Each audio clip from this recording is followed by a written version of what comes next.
I'm Jessica, 36 years old, and nothing in life prepares you for the moment your own brother slaps your daughter across the face in front of everyone, sneering words so cruel they burn into your soul. My name is Jessica Anderson, and this is the story of how my brother Walter's vicious act at a family reunion, caught on a hot microphone, became the weapon I used to unravel his perfect life and break the toxic cycle that had haunted our family for generations. Before I dive into this journey, I need your help to spread this story. If you've ever had to stand up to toxic family or fight for someone you love, please hit that like button, subscribe, and share this with someone who needs to hear it. Drop a comment below and let me know where you're watching from.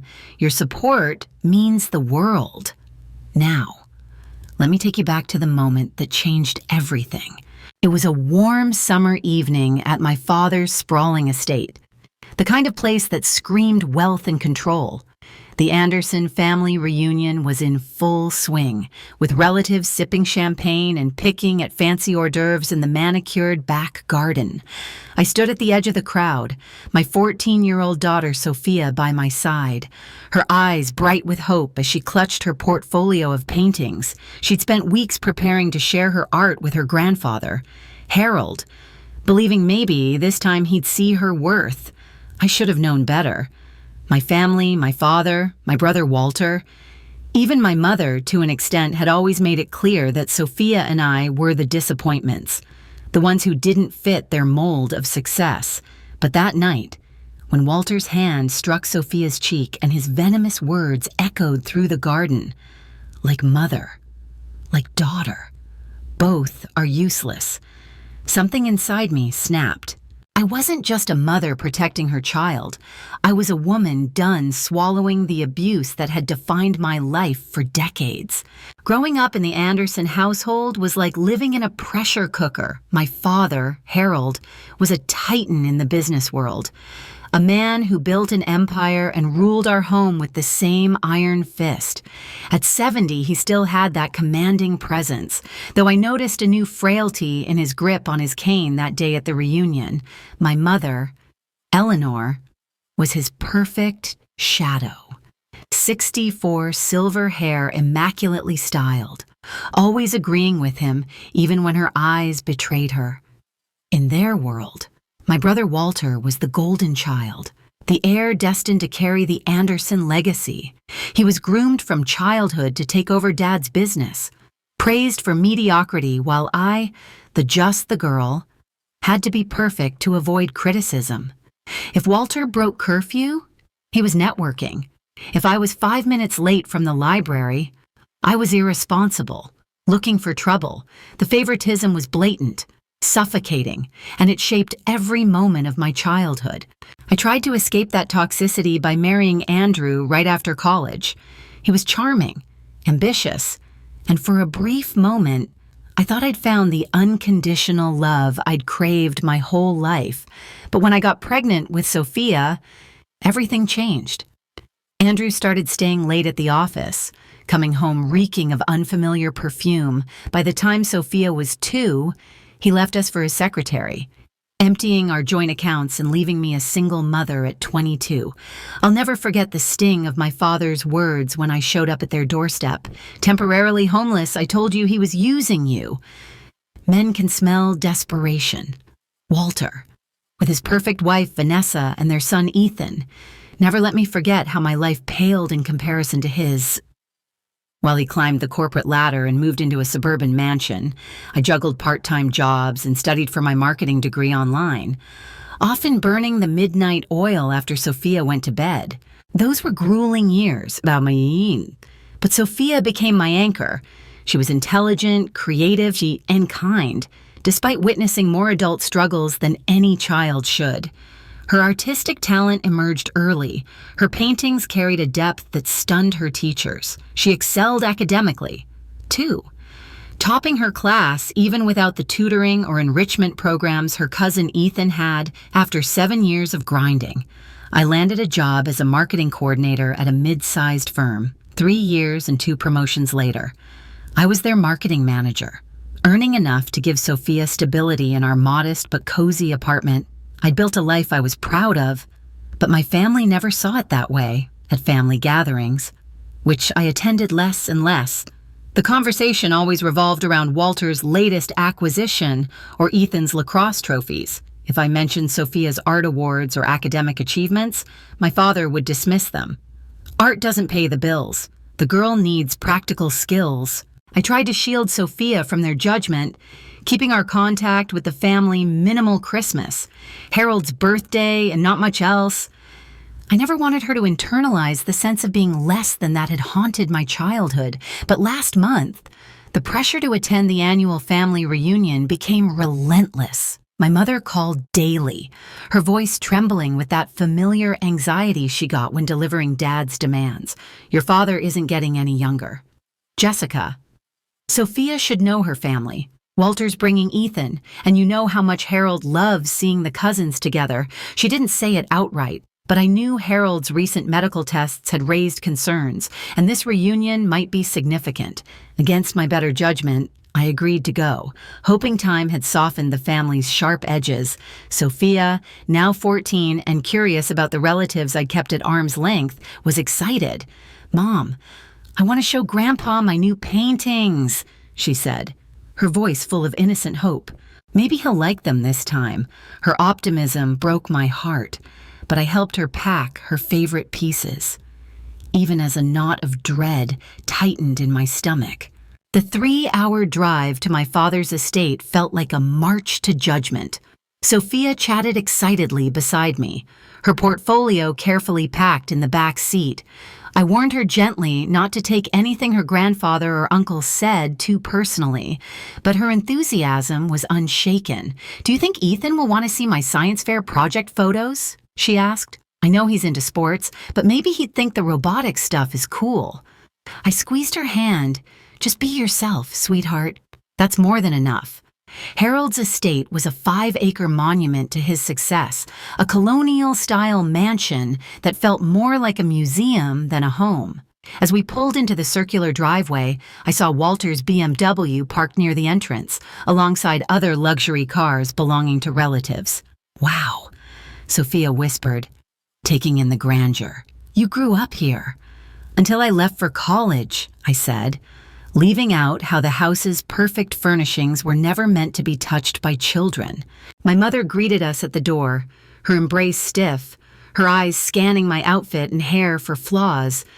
"Jessica, darling, you're finally here," she said, her voice edged with nerves. "And Sophia, my goodness, look how you've grown." She led us through the house, past new photos of Walter, Vanessa, and Ethan on the walls. None of me or Sophia newer than 5 years old. In the back garden, relatives mingled, and my father held court by the pool, Walter at his side like a prince. Harold's expression was unreadable as we approached. "So, you decided to join us after all," he said, his version of a greeting. "Walter was just telling me about Ethan's lacrosse scholarship offers," Walter smirked, clapping his 16-year-old son on the shoulder. 5 offers so far, and we're expecting more. He takes after his old man, born with that winning instinct. I forced a smile. "That's wonderful. Ethan, congratulations." Then I nudged Sophia forward. "This is my daughter, Sophia. She brought some of her artwork to show you. Dad, she just won the regional youth art competition." My father's gaze flicked to Sophia, then back to Ethan. "Art? Huh, well, I suppose creative hobbies are fine for girls." Ethan's focusing on things that build character and open real opportunities. Sophia stiffened beside me, but she kept her polite smile. Vanessa swooped in, air-kissing my cheek. "Jessica, you look rested," she said, her tone implying it wasn't a compliment. And this must be little Sophia, still doing that painting thing. The afternoon dragged on, with every mention of Sophia's accomplishments dismissed or overshadowed by Ethan's. Walter took every chance to highlight the gap between our lives, our homes, our careers, our kids' schools. "You know, Jess," he said loudly. So nearby relatives could hear, I could probably find you something in our HR department if you're tired of struggling at that little marketing agency. Family discount on the interview process." He laughed, and a few relatives joined in. I bit my tongue, focusing on Sophia, who'd found a couple of younger cousins interested in her art. At lunch, I noticed my father wincing as he reached for his glass, his hand trembling.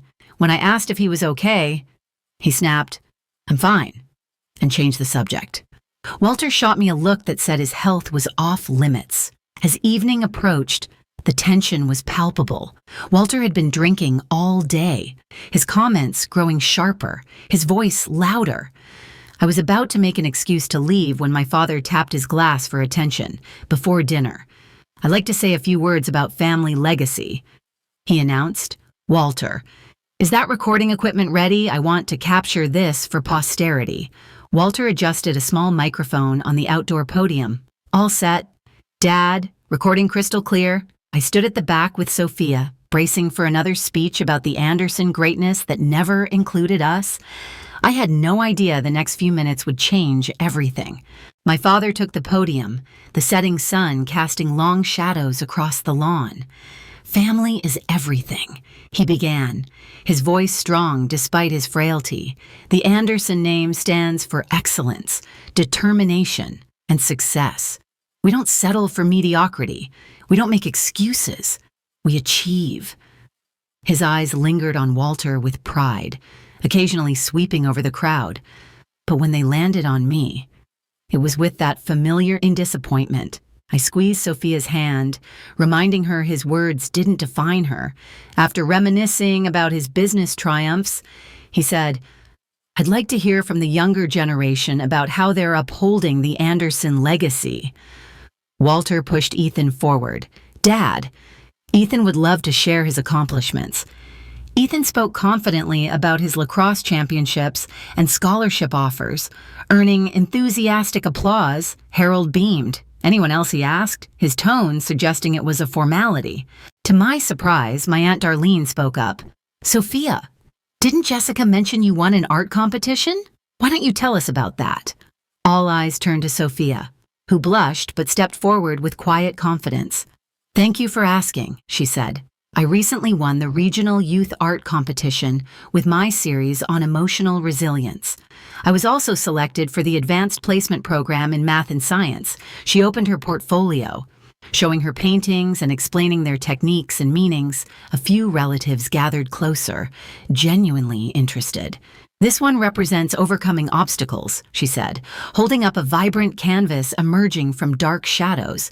It was inspired by Frida Kahlo's approach to transforming pain into beauty. Ethan snorted from the sidelines. "It just looks like random splashes to me. Anyone could do that." Walter laughed, clapping his son's back. "That's my boy. Calls it like he sees it." Sophia stayed composed. "Actually, this technique is deliberate. It's influenced by abstract expressionism, which revolutionized 20th century art." Walter cut her off, stepping closer, his drink sloshing. "Oh, please. Nobody cares about splashing paint around. That's not a real skill or achievement. Actually, Uncle Walter," Sophia said respectfully but firmly. Abstract expressionism was one of the most influential art movements in history. Artists like Jackson Pollock. What happened next unfolded in slow motion. Walter's face turned crimson. Humiliated by being corrected by a 14-year-old in front of the family, in 3 strides, he crossed the space and slapped Sophia across the face. The crack echoed through the silent garden. Her portfolio fell, paintings scattering on the grass. Like mother, like daughter. Both are useless. Walter spat, laughing as Sophia touched her reddening cheek. My father, instead of intervening, smirked. Well, she needed to learn some shame. Too much like her mother, thinking art and book learning compensate for real accomplishments. The microphone caught every word, amplifying them across the garden. Everyone froze. Vanessa covered her mouth. Ethan looked uneasy, but said nothing. My mother stared at the ground. A few relatives gasped, but no one moved. The shock lasted seconds before I rushed forward, shielding Sophia. "Don't you ever touch my child again," I hissed, my voice trembling with fury. Walter sneered. "Or what?" "Jess, you'll bore me with marketing stats. Face it, you've always been the family disappointment, and now you're raising another one." I wrapped my arm around Sophia, feeling her shake. "We're leaving," I announced. "And Walter, you'd better pray I don't file assault charges for hitting a minor." As I turned, I noticed the red light blinking on the recording equipment. Every word, every moment was captured. Walter and my father hadn't realized its significance yet, but that small light was the evidence I'd never had before. For the first time, I felt power, not helplessness, in the face of their cruelty. "Mom," Sophia whispered as we walked away, tears spilling down her cheeks. "Why do they hate us so much?" I held her close. "They don't hate us, sweetheart. They hate themselves, and we remind them of what they could be if they were brave enough to live authentically." We grabbed our bags from the guest room, the garden erupting into chaos behind us, relatives arguing, excuses flying. For once, I didn't care. My only priority was getting Sophia away from these people who didn't deserve us. She clutched one painting, the one about emerging from darkness, and it felt prophetic. "Are you okay to drive, Mom?" she asked as I started the car with shaking hands. I took a deep breath. "Yes, baby, I'm okay, and we're going to be okay.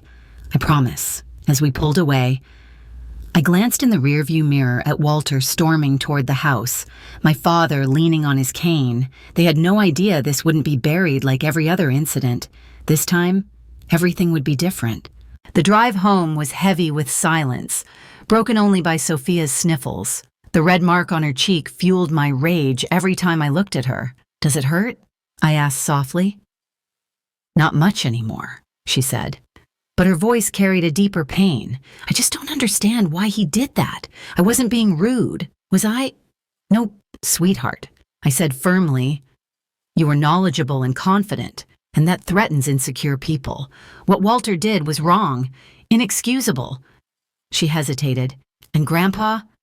I swallowed hard. "I know. I'm so sorry I exposed you to that. I should have trusted my instincts." We stopped for ice cream, a small attempt at normalcy. Sophia checked her phone and looked surprised. Ethan texted me. He says he's sorry and his dad was way out of line. I nodded, grateful for his decency. That was good of him. We got home past 11 p.m. And I tucked Sophia into bed, sitting with her until she fell into a troubled sleep. Alone in the living room, I let myself break down, sobs shaking me as guilt and anger collided. How had I let this happen? Why had I brought her to that toxic place after calming down? I opened my laptop to research assault laws in our state. That's when I saw the notification family reunion speech uploaded successfully to Anderson Family Cloud. My heart raced.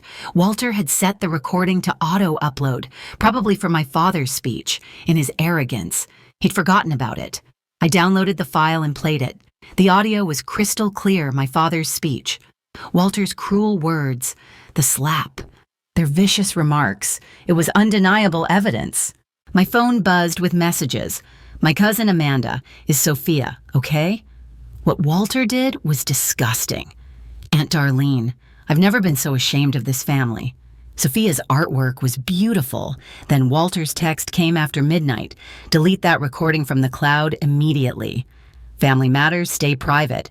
10 minutes later, I'm serious. Jessica, delete it or you'll regret it."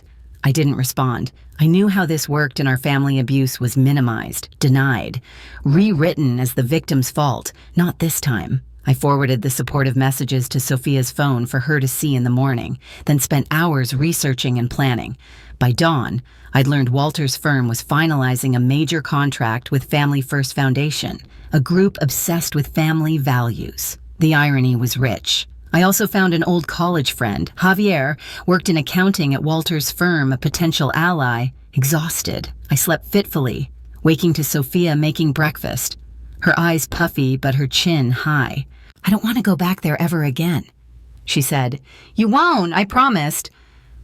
"But we need to talk about what's next." Usually, I'd say, move on. But this time, there need to be consequences. She looked curious. What kind, I'm not sure yet. I admitted. But I have the recording. And Walter needs to learn he can't treat people this way. She nodded. I don't want revenge. Mom, I just want him to never do this to anyone else. Her maturity humbled me. That's exactly right, sweetheart. This is about accountability. My mother called, her voice quivering. Jessica, call your brother and sort this out. He's upset, and your father's beside himself. Mom, I said calmly. Walter hit my daughter. Dad approved. There's nothing to sort out except how they make amends, which I doubt they're interested in. She sighed. These things happen in families. No, Mom. Normal families don't hit kids and call them useless. That's abuse. I hung up, feeling a clarity I'd never had. Seeing them treat Sophia the way they'd treated me stripped away my doubts. This cycle had to end. Messages from relatives poured in, some supportive, others accusing me of overreacting or saying Sophia provoked Walter. I didn't care about their approval anymore. That evening, Walter texted again. Last warning, delete the recording or I'll make problems for you at work. I showed Sophia, wanting transparency. Are you okay with me pursuing this? It might get messy. She looked at his threat, then at me, determined. I'm sure, Mom, he's a bully, and bullies don't stop until someone stands up. I called my friend Amelia, a family law attorney. He did what she exclaimed, Jessica, that's assault of a minor. You could press charges. I'm considering all options, I said, but I need strategic advice. By the end of our call, I had a plan. Walter used power to intimidate. Now I'd turn his tactics against him. I took a rare sick day from work and met Javier at a quiet cafe after playing him the recording. His face darkened. That's his niece, a teenager. I nodded, and I think his business ethics might be as bad as his personal behavior. Javier leaned forward. There are concerning patterns in the book's aggressive tax strategies, questionable billing, rumors of misrepresented returns. He gave me leads to pursue in public records and mentioned the Family First deal was Walter's obsession, with the contract signing next week. The foundation's CEO is big on personal character. He said, Walter's been posing as the perfect family man. I contacted supportive relatives, gathering stories of Walter's temper, throwing a glass at a family gathering, berating a waiter, losing it at poker nights. A pattern emerged of a man never held accountable, enabled by my father's protection and his own wealth. My father left a voicemail. His voice strained Jessica. This has gone far enough. Your brother made a mistake. We handle these things privately. I didn't call back. Instead, I researched Walter's firm, finding discrepancies in public disclosures that matched Javier's hints nothing illegal. But concerning for a partner like Family First, Walter called, leaving a voicemail, Jess. I may have overreacted. Let's meet and talk. The Plaza Hotel, tomorrow at noon. After consulting Amelia, I agreed, but chose the hotel's public cafe and recorded the conversation, legal in our state. At the Plaza, Walter looked polished but stressed. Thank you for coming, he said, his smile forced. I reacted poorly at Dad's. Things got heated. You slapped my daughter and called her useless, I said evenly. That's assault. He leaned forward. Let's not be dramatic. It was a tap. And she was disrespectful. Contradicting me in front of everyone. She was sharing knowledge. I countered, that's education. His contrition faded. What do you want? An apology. Fine. I'm sorry if I overreacted. Move past this. And the recording, I asked. His eyes narrowed. Delete it. Family stays private. When family becomes abusive, outside perspective is needed. His face flushed. Are you threatening me? You have no idea who you're dealing with. Actually, I do, I said calmly. A man who hits kids when they make him feel inferior, a man about to sign a deal with an organization that values family, a man whose business might not withstand scrutiny. He paled. What have you been doing? Research. I said, something Sophia's good at. He shifted tactics. How much? Name your price. Disgust washed over me. I don't want your money. Then what? A job for Sophia College, recommendations. I stood. Accountability. Real accountability. I'll be in touch. He grabbed my wrist, hard. You're making a mistake. I can make your life difficult. I looked at his hand until he let go. You already have. Walter. Not anymore. Walking away. I felt calm. He'd shown his true colors, no remorse, only concern for his image. He hadn't asked about Sophia. That evening, I told Sophia everything. He offered money she asked, incredulous. He sees everything as transactional. I said, what now? Tomorrow. I'll send the recording to key family members with a letter about stopping this behavior. She hesitated. Will you send it to Ethan? I hadn't planned to. He's a minor. He should know who his dad is. She said, he was nice to me. Maybe he's trying to be different. Her compassion amazed me. I'll think about it. I promised. The next morning, I emailed 12 family members, including my parents, with a direct message. For years, our family has normalized abusive behavior. Attached is the audio from the reunion. I'm sharing this not for vengeance, but because silence perpetuates abuse. This is what happened to my 14-year-old daughter for sharing her knowledge. This isn't a family value I want her to inherit. I included the audio and a letter about breaking generational abuse. Responses came quickly. Aunt Darlene called, I'm so sorry we didn't stop him. Is Sophia okay? Uncle Frank emailed, this is unacceptable. I've told Harold. My mother texted and he, why would you do this to the family? It stung, but I expected it. Javier called mid-morning. Walter came in looking like a ghost, locked himself in his office. The executive team's in an emergency meeting. Someone from Family First is here, unscheduled. I just shared the truth with family. I said, well, it's caused an earthquake, he replied. An email arrived from Timothy Baker, ethics officer at Family First Foundation, saying they'd received an anonymous recording raising concerns about Walter's character. They requested a call to verify its authenticity. Someone in the family had forwarded it. After consulting Amelia, I spoke with Baker, confirming the recording and providing context without embellishment. Our organization takes family values seriously. He said, thank you for your candor. That evening, news broke Walter's firm lost the Family First contract. The official statement cited mutual differences, but whispers pointed to character concerns. My cousin Linda called Uncle Harold had chest pains after arguing with Walter. He's in the hospital overnight. Your mom's with him. I felt conflicted concern for my father, but hoped this might force him to face the toxicity he'd enabled. Should I come? I asked. Not tonight, Linda said. Walter's pacing like a caged animal. The next morning, Sophia wanted to visit her grandfather. I'm not afraid of them anymore, she said. Grandpa should know what happened wasn't okay. But I care about his health. We arrived at the hospital, finding my father looking smaller in his bed, my mother rigid by the window. I didn't expect you here, he said. We came to check on you. I replied. Sophia placed a handmade get-well card on his table. I hope you feel better. Grandpa. He looked at her, something unreadable in his eyes. You didn't need to come, especially after Walter hit me and you supported him. Sophia finished gently. Family should still care when someone's in the hospital, even when they've hurt us.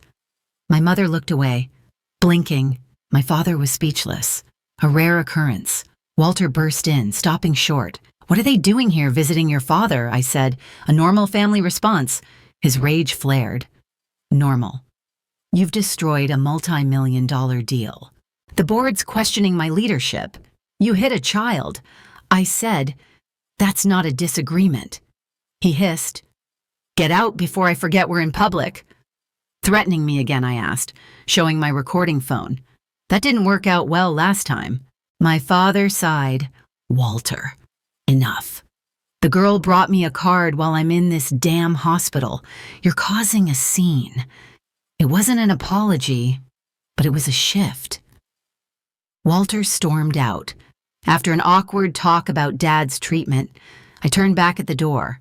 Dad, what Walter did was wrong. What you said was wrong. Sophia deserves better, and so did I growing up. I hope you see that someday, over the next weeks.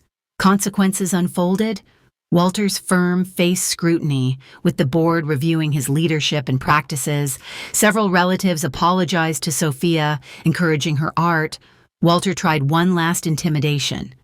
Showing up at my workplace. Security escorted him out, and Amelia secured a restraining order.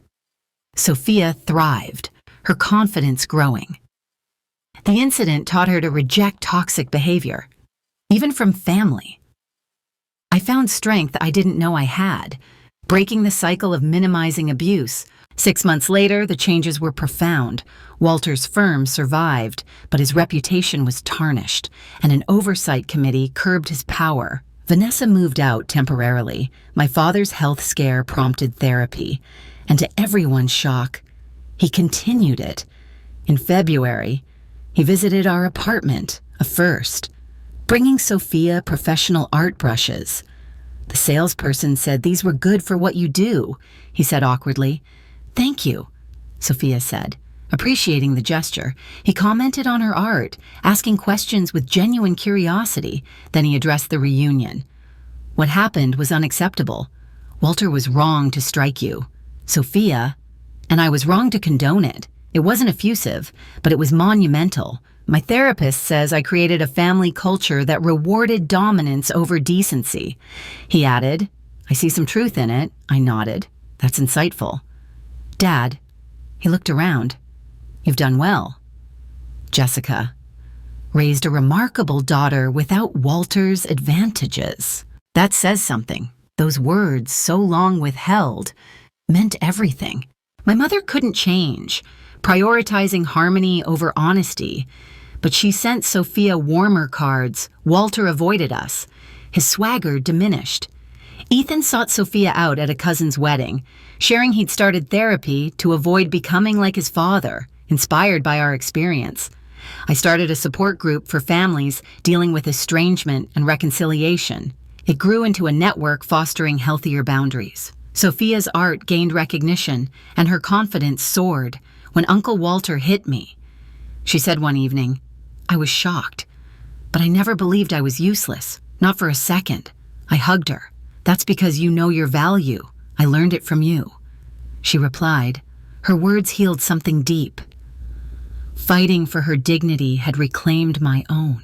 Our story isn't a fairy tale. Healing is messy, ongoing. Some relationships improved, others stayed distant, and that's okay. We learned healthy boundaries sometimes mean limited contact, and family should add value, not obligation. We gained more than we lost dignity, truth, and freedom from abuse. If you're facing toxic family dynamics, know you deserve respect. Setting boundaries isn't selfish. It's necessary. Have you ever stood up to family who crossed the line? Share in the comments. If this resonated, like, subscribe, and share to spread this message. Thank you for joining my journey. Sometimes, the family we choose becomes more important than the one we're born into.